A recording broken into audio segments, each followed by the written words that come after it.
नमस्कार। आज एक नया विषय लेकर के आपके सामने मैं उपस्थित हूं और विषय है गांव पंचायत की सरकारी जमीन पर कब्जा या उसकी क्षति करना या उसका दुरुपयोग करना। तो उसका क्या होगा? उसकी बेदखली होगी, हर्जाना वसूला जाएगा, कौन करेगा, क्या प्रक्रिया होगी, इसके बारे में आज चर्चा करते हैं। मैं दिनेश कुमार सिंह, मेरे इस YouTube चैनल में आप सबका हार्दिक अभिनंदन और स्वागत है। ये बड़ा महत्वपूर्ण विषय है गाँव के लोगों के लिए, ये इसलिए इस पर विस्तार से चर्चा करेंगे। क्यों गांव पंचायत की जमीन पर अवैध कब्जा, उसको क्षति पहुंचाना, उसको दुरुपयोग करना, ये तो गलत बात है। और ये जब गलत है तो जो जिसने किया है उसके खिलाफ कार्रवाई होनी चाहिए। तो ये कार्रवाई जो होगी बेदखली की कार्रवाई होगी, मतलब उससे उसका कब्जा हटाया जाएगा और जो उसने क्षति पहुंचाई है, जितने दिन तक कब्जा रखा है, उसका हर्जाना भी वसूला जाएगा। इस विषय पर आज चर्चा मैं कर रहा हूं और इसके लिए उत्तर प्रदेश राजस्व संहिता की धारा 67 बनी हुई है और इसके लिए नियम भी बने हैं नियमावली में, और नियम 66 और 67 है।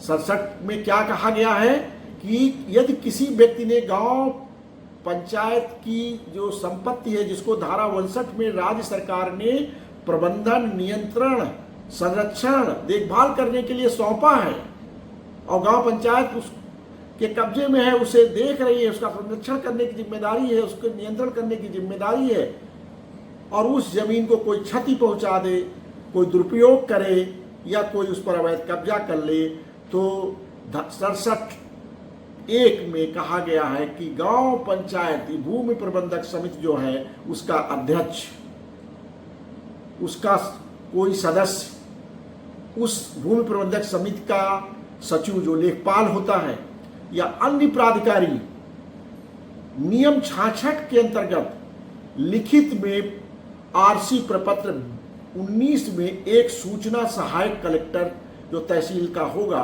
अर्थात तहसीलदार को देंगे। यह नियत जो प्रारूप आरसी प्रपत्र 19 है, यह अपने आप में स्पष्ट है और इसमें इस प्रपत्र में जो लिखित सूचना होगी वह तहसीलदार को दी जाएगी। साथियों, आरसी प्रपत्र 19 ये बड़ा महत्वपूर्ण प्रपत्र है। इस ई प्रपत्र पर, इसी प्रारूप पर सूचना भूमि प्रबंधक समिति का अध्यक्ष जो प्रधान होता है, या कोई सदस्य, या भूमि प्रबंधक समिति का सचिव, लेखपाल या अन्य प्राधिकारी देगा, जैसा मैंने आगे ऊपर बताया है। अब प्रपत्र जो आरसी प्रपत्र 19 है, इसमें सूचना किस प्रकार दी जाएगी? इस संबोधित होगा असिस्टेंट कलेक्टर को और लिखा जाएगा कि श्री फला, पुत्र फला, निवासी फला, ग्राम फला, तहसील फला के द्वारा जो भूमि नीचे विवरण दिया गया है, क्या विवरण है? भूखंड की संख्या, ग्राम, तहसील, नुकसान, अवैध अध्यासन का पूरा विवरण, अवैध अध्यासन का वर्ष, मतलब कब से अवैध कब्जा है, कलेक्टर द्वारा नियत सर्किलेट के अनुसार संपत्ति का बाजारू मूल्य क्या है, जो कलेक्टर का सर्किलेट होता है उसके आधार पर जो संपत्ति कब्जे में की गई है उसका बाजारू मूल्य क्या है, और दावाकृत नुकसानी जो डैमेज किया है वो कितना नुकसान किया है। ये 8 बिंदु जो हैं, इन पर विवरण अंकित करते हुए रिपोर्ट दी जाएगी कि उक्त व्यक्ति द्वारा ये कृत्य किया गया है, अतः गांव अध्यासी के विरुद्ध नुकसानी की वसूली के संबंध में और उसको बेदखल किए जाने के संबंध में उचित कार्रवाई करने की कृपा की जाए। यह प्रारूप पूरा स्पष्ट है और इस प्रारूप पे तहसीलदार को रिपोर्ट प्रस्तुत की जाएगी। अब तहसीलदार को जब रिपोर्ट आ गई, अब तहसीलदार क्या करेगा? तहसीलदार इस रिपोर्ट को देखेगा। इस रिपोर्ट से संतुष्ट होने के लिए नियम 67(1) के अंतर्गत वह 4 बिंदुओं पर जांच कराएगा। ये 4 बिंदु नियम 67(1) में क्या हैं? पहला तो है संपत्ति को अवैध अध्यासन अथवा दुरुपयोजन से हुई क्षति का विवरण पता करेगा। दोबारा कि लेखपाल या जो लिखा है उन लोगों ने वो सही है कि गलत है, उसको दोबारा उस विवरण को पुष्टि करेगा। कौन सा गांव है, खाता नंबर क्या है, रकबा क्या है, उसका चौहद्दी क्या है, इस सब की पुष्टि करेगा। फिर उस व्यक्ति का नाम, पता, पिता का नाम, जिसने या जो इस के लिए उत्तरदायी है। तीसरा, भूखंडों की भूमि की श्रेणी क्या है और अवैध अध्यासन की जो अवधि है वो क्या है, कितने दिनों से कब्जा किया है, और जो भूमि है जिस पर कब्जा किया उसकी श्रेणी क्या है, ये तीसरा बिंदु हो गया, ये पता करेगा। अब क्षति जो पहुंचाई गई है उसका या जो नुकसान किया गया है, कलेक्टर द्वारा निर्धारित सर्किल रेट पर मूल्य क्या है और नुकसानी की रकम क्या है जो नोटिस में लिखी जाएगी। इन 4 बिंदुओं पर तहसीलदार जांच करेगा। ये किस नियम में करेगा? नियमावली के नियम 67(1) के अंतर्गत रिपोर्ट आने पर इन 4 बिंदुओं पर जांच करके अपने को संतुष्ट करेगा। तहसीलदार प्रथम दृष्टया संतुष्ट होने पर क्या करेगा? अब एक नोटिस वो जो है अवैध अध्यासी को, जिसने क्षति पहुंचाई है या जिसने दुरुपयोग किया है और जिसने यह अवैध अध्यासन कर रखा है। कभी कभी लोग जो है मान लीजिए संपत्ति में दरवाजे खिड़कियां तोड़ दिया, नुकसान कर दिया, या जो मान लीजिए पंचायत घर बना हुआ है उस पर कब्जा करके उसमें भूसा भर रखा है तो दुरुपयोग हो रहा है पंचायत घर का, या जमीन है सरकारी गांव पंचायत की उस पर कब्जा करके खेती कर रहे हैं। तो ऐसी परिस्थितियों में जो नुकसानी होगी उसकी वसूली और उससे बेदखली की कार्रवाई के लिए धारा 67 जो बनी है, इसमें जो नोटिस दी जाएगी वो आरसी प्रपत्र 20 पर दी जाएगी। यह नोटिस का प्रारूप क्या होगा या नियमावली में निर्धारित कर दिया गया है।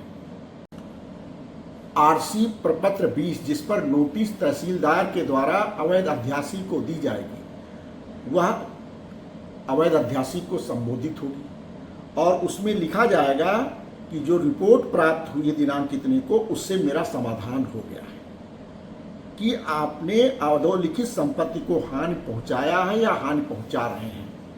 अधोलिखित संपत्ति का दुर्विनियोजन किया गया है, अधोलिखित संपत्ति पर आप द्वारा अवैध कब्जा किया गया, यह लिखेगा वो तहसीलदार। और क्या क्या विवरण उसमें अंकित करेगा नोटिस में?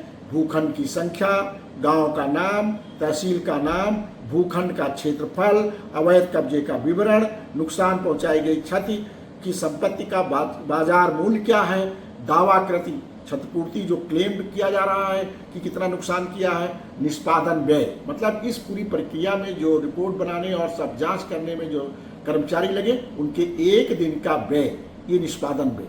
ये 8 बिंदुओं को भी अंकित करते हुए वह अवैध अध्यासी को नोटिस देगा और लिखेगा, एतद द्वारा आपको नोटिस दी जाती है कि इतने दिनों के अंदर अवैध अध्यासन को हटा लें और रुपए इतने की नुकसानी जमा कर दें, और यदि आप भूमि खाली करने के पहले फसल काटना चाहते हैं तो रुपए डैश डैश की अग्रेतर धनराशि अनुबंध रेंट के रूप में जमा कर दें, नुकसान की मरम्मत करें अथवा दुर्विनियोजन के कारण हुई क्षति को पूर्ण करें, अथवा रुपए अपने ग्राम पंचायत स्थानीय प्राधिकारी को सौंपी गई भूमि के नुकसान अथवा दुर्विनियोजन के लिए नुकसानी के रूप में जमा करें, अथवा करने में अगर विरत रहे तो दिनांक इतने को समय इतने पर कार्यालय कक्ष में मेरे समक्ष इस नोटिस के पालन की सूचना के लिए अथवा इसके विरुद्ध कारण बताने के लिए आप उपस्थित हो। आप उपस्थित हो सकते हैं स्वयं, या आपका अधिवक्ता आ सकता है, अधिवक्ता के माध्यम से उपस्थित हो सकते हैं और आप अपना जवाब प्रस्तुत कर सकते हैं। यदि कोई जवाब प्रस्तुत नहीं किया जाता है तो आपके विरुद्ध एक तरफा कार्रवाई होगी, आप उपस्थित नहीं होते हैं तो यह भी नोटिस में लिखा जाएगा। इस तरह यह नोटिस आरसी प्रपत्र 20 में अवैध अध्यासी को दी जाएगी और अवैध अध्यासी से इस नोटिस का पालन करने की अपेक्षा की जाएगी। अगर पालन न कर रहे हो, मतलब जुर्माना की राशि न जमा कर रहे हो और अपना अवैध कब्जा न हटा रहे हैं तो कारण लिखित में बताएंगे। अब मान लीजिए कि कारण उनके द्वारा बताया गया और वह पर्याप्त नहीं पाया तहसीलदार ने, या उससे वो संतुष्ट नहीं है, तब तहसीलदार उस व्यक्ति के विरुद्ध बेदखली का आदेश पारित कर देंगे कि अमुक अमुक व्यक्ति को अमुक अमुक संपत्ति से बेदखल कर दिया जाए और उससे इतनी राशि बेदखली जो इसने क्षति पहुंचाई, नुकसान किया है या अवैध कब्जे में रहा है तो जो नुकसानी है वह वसूली जाए। और वह कैसे वसूली जाएगी? भू राजस्व की भांति। भू राजस्व वसूलने की जो प्रक्रिया है उस प्रक्रिया के अनुसार यह धनराशि उससे वसूली जाए, यह आदेश पारित कर देगा। और ये जो धनराशि वसूली जाएगी ये कहाँ जमा होगी? ये गांव का जो कंसोलिडेटेड फंड है, कंसोलिडेटेड गांव फंड है, उसमें जमा होगी। इसकी रसीद कौन देगा? भूमि प्रबंधक समिति का अध्यक्ष इसकी रसीद देगा और ये पैसा प्राप्त करने के बाद गांव के कंसोलिडेटेड फंड में वह जमा कर देगा। तो इस प्रकार ये है। अगर नहीं जमा करेगा पैसा तो भू राजस्व की भांति उससे वसूली की कार्रवाई करके वसूला जाएगा। तो ये प्रक्रिया पूरी जमीन पर अवैध कब्जा हटाने और जुर्माना वसूल करने के संबंध। अच्छा, जुर्माना कैसे कितना निर्धारित किया जाएगा? तहसीलदार मनमानी तरीके से तो जुर्माना निर्धारित नहीं कर सकता कि जो उसकी मन में आए उतना जुर्माना लगा दे। इसीलिए कानून बनाया गया।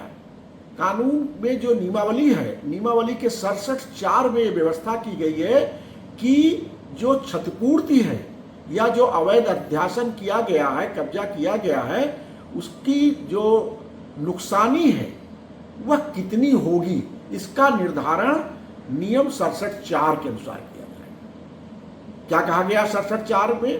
कि अगर किसी संपत्ति को क्षति पहुंचाई गई है या दुर्विनियोजन किया गया है तो इसका आकलन बाजारू मूल्य पे किया जाएगा। मान लीजिए पंचायत घर बना था, उसके दरवाजे तोड़ के उखाड़ ले गए तो क्षति पहुंचा दी ना, तो इसका मूल्य कितना होगा? जो बाजार का मूल्य दरवाजों खिड़कियों का आगा वो इसके ऊपर आरोपित किया जाएगा। अब दूसरा, मान लीजिए किसी जमीन पर खेती की हुई है और फसल बो रहे हैं, तो कैसे इसका निर्धारण होगा?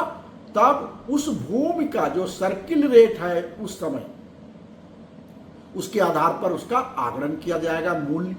और मूल्य जो आगणित होगा हर साल का, कई सालों से कब्जा किया तो हर साल का अलग अलग सर्किल रेट होगा, तो अलग अलग मूल्य आएगा।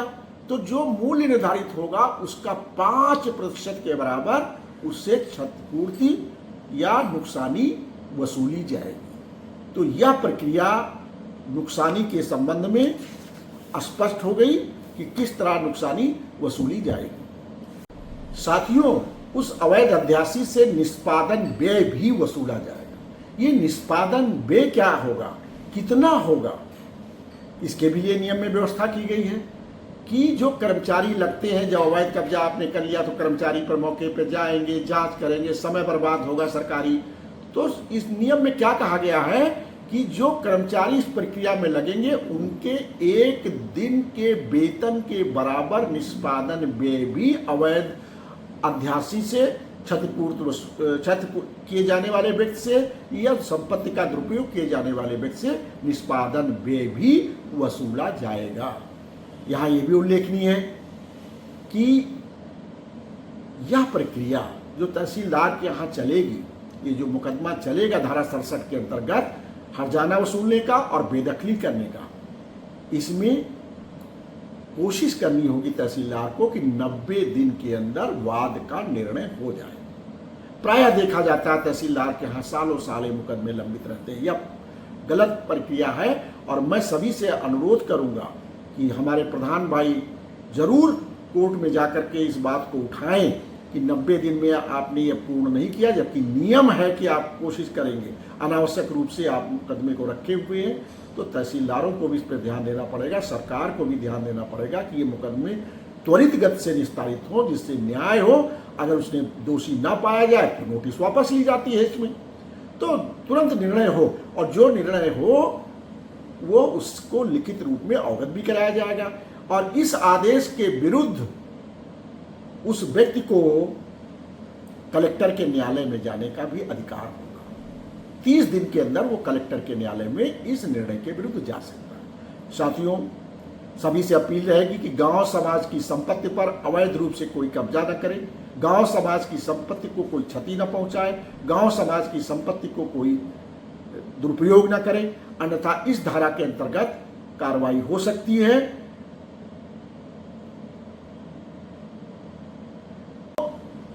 मैं अपने अनुभव का उपयोग, अपनी ऊर्जा का उपयोग, समय का उपयोग आप सबको मार्गदर्शन करने के लिए अपने इस YouTube चैनल माध्यम से कर रहा हूं। आप सबने मेरे YouTube चैनल को सब्सक्राइब कर लिया होगा, नहीं किया है तो अनुरोध करूंगा कि सब्सक्राइब कर लिए। छोटी छोटी जानकारियां, कानूनी जो जानकारियां आपको होनी चाहिए, क्योंकि इस प्रदेश की 80% जनता गांव में रहती है या गांव से जुड़ी हुई है, तो ये कानून की जानकारी उसे होनी जरूरी है। तो मेरे वीडियो से इस तरह की कानूनी जानकारियां आपको मिलती रहेंगी, इनको दूसरों तक भी आप पहुंचाते रहेंगे तो ज़्यादा से ज़्यादा लोगों का लाभ होगा। और मैं पुनः आपसे अनुरोध करूंगा कि मेरे चैनल को सब्सक्राइब कर ले। बहुत बहुत धन्यवाद, नमस्कार।